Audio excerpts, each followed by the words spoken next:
आत्ता झोपताना 1 ग्लास दूध, हळद 1 चमचा टाकून घ्यायला लागलो मी. आता हे का दाखवायला लागलोय, तर आपल्याला बऱ्याच जणांना प्रोटीन कव्हर होत नसते. हे जर जे व्यायाम करतात त्यांच्यासाठी सांगतोय. व्यायाम जर तुमचा दिवसभर चांगला होत असेल, तर तुम्ही 1 ग्लास दूध साखर न टाकता हळद टाकून घेऊ शकता. ह्याच्यामुळे शरीराला काय होतंय, आज 7 ते 8 ग्रॅम अंदाजे प्रोटीन मिळतंय. मसल रिकव्हरीसाठी चांगलं आहे.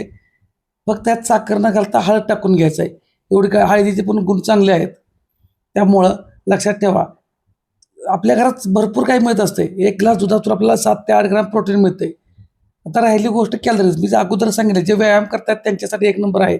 आणि तुम्ही रात्रीच्या जेवणात सुद्धा एक भाकरी, दूध भाकरी कुस्करून जरी खाल्ली, तरी आपल्याला तिथं भाकरीत कार्बोहायड्रेट मिळतंय आणि दुधातून 7 ते 8 ग्रॅम प्रोटीन पण मिळते.